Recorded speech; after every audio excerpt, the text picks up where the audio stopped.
Halo teman-teman, hari ini kita akan membahas satu perusahaan migas yang di-request oleh teman-teman kita.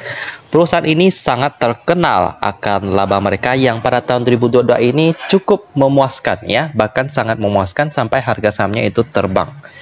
Terbang seperti apa? Kita coba lihat pergerakannya ya. Mereka sempat mencapai harga Rp583, lalu setelah itu mereka melompat ke harga 1000-an sampai sekarang. Itu berarti hampir 2 kali lipat, tapi kita hitung 2 kali lipat lah ya, karena ada harga di bulan Januari harganya Rp462. Wow, memang amazing banget sih, karena memang labanya udah melonjak tinggi banget dari tahun 2021 dan 2022 epic comeback tinggi banget. Kita akan bahas perusahaan yang satu ini, namanya Medco Energi Internasional Tbk dengan kode emiten MEDC atau kita panggil aja MEDC. Dimulai dari sejarah mereka terlebih dahulu di website mereka. Jadi, mereka ini didirikan pada tahun 1980 dengan berbagai usaha yang bergerak di bidang energi. Contohnya seperti eksplorasi di bidang minyak dan gas di Indonesia, ada Blok A dan lain-lain, bisa kita lihat di sini. Tarakan juga ada. Lalu di eksplorasi di luar negeri juga ada ya, di Meksiko, Libya, Yemen, Oman, Tanzania, Thailand, Vietnam, Malaysia sampai Indonesia juga. Ya. Lalu selanjutnya mereka juga bergerak di bidang bisnis energi related business yang bergerak di bidang energi. Ada banyak banget di sini, tapi yang menjadi fokus utama saya itu adalah bergerak di bidang mini hydro ya. Sejak tahun 2011, Medco Power memulai pengembangan bisnis baru pembangkit listrik bertenaga mini hydro ya. Nah, jadi kan kenapa ada hydro, ada mini hydro? Nanti saya akan jelaskan ya. Jadi melalui 2 proyek yang berlokasi di Cianjur dengan kapasitas pembangkitan masing-masing 9 MW. Nah, kembali lagi tentang hydro dan mini hydro. Jadi, kalau mini hydro itu adalah pembangkit listrik yang dipasang di sungai-sungai, ya, tanpa ada perubahan-perubahan yang cukup signifikan. Sedangkan kalau hydro itu yang lebih besar. Mereka bisa membangun sebuah waduk, lalu mereka membangun pembangkit listrik di sana dengan megawatt yang lebih besar, dan juga pembuatannya membutuhkan biaya yang lebih besar lagi ya. Kalau mini hydro ini memang megawattnya masih lebih kecil, tapi ini memang pembuatannya lebih simpel ya. Saya nggak tahu mana yang terbaik, tapi kalau saya belajar tentang hydro power plant, pembangkit listrik tenaga air ya, itu ada plus minusnya. Nah, saya jelaskan secara singkat aja lah ya, karena fokus kita itu MEDC. Jadi dalam pembangunan bendungan waduk itu kan dalam logikanya itu mereka membangun sebuah tembok raksasa dan itu menahan air. Jadi air itu yang biasanya mengalir tiba-tiba tertahan tidak bisa mengalir, dan itu mengganggu ekosistem lingkungan yang ada di sekitar sana ya. Ikan-ikan jadi tidak bisa dengan leluasa pindah-pindah tempat lagi ya. Biasanya mereka mau kawin bertelur itu di tempat yang lain, nanti mereka mau pulang.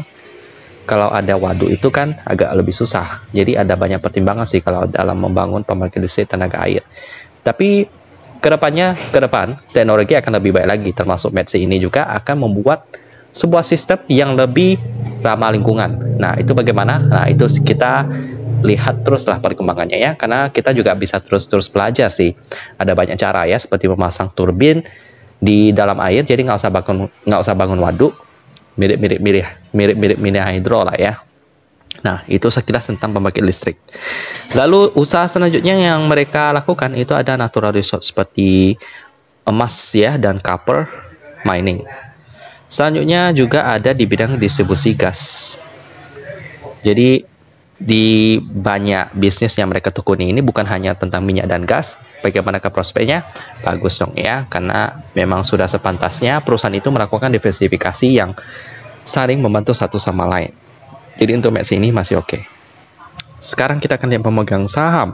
Porsi masyarakatnya 26%, ini juga aman. Lalu ada Medco Daya Abadi Lestari memegang 51% lebih. Ya, kalau kita baca di sini beritanya juga oke-oke aja. Langsung aja kita masuk ke laporan keuangannya yang udah update sampai kuartal ketiga tahun 2022.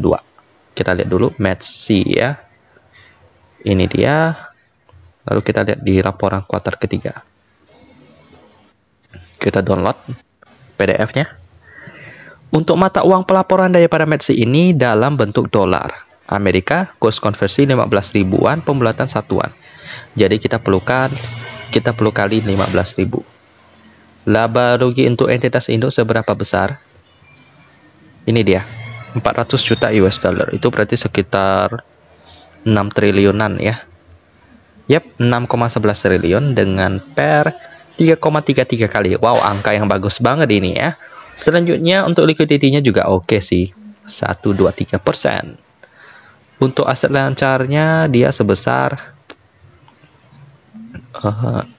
ini dia 1,5 miliar US dollar. Liabilitas jangka pendek 1,2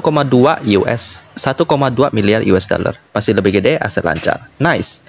Lalu untuk transaksi hariannya, turnover hariannya 52 miliar rupiah ya. Pastinya gede dong, karena ini perusahaannya juga sangat gede.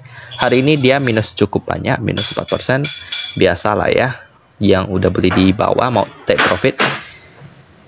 Jadi ya masuk akal. Tetapi kalau METSI ini ditanya apakah boleh diinvestasikan, ya boleh-boleh aja. Tapi jangan lupa untuk melakukan diversifikasi dan pakai uang dingin ya. Kalau mau ditanya diversifikasi apa yang cocok di bidang perminyakan sih, kayaknya cuma ada METSI ya di dalam watchlist premium saya ya. Nggak ada yang benar-benar bergerak di bidang migas sih.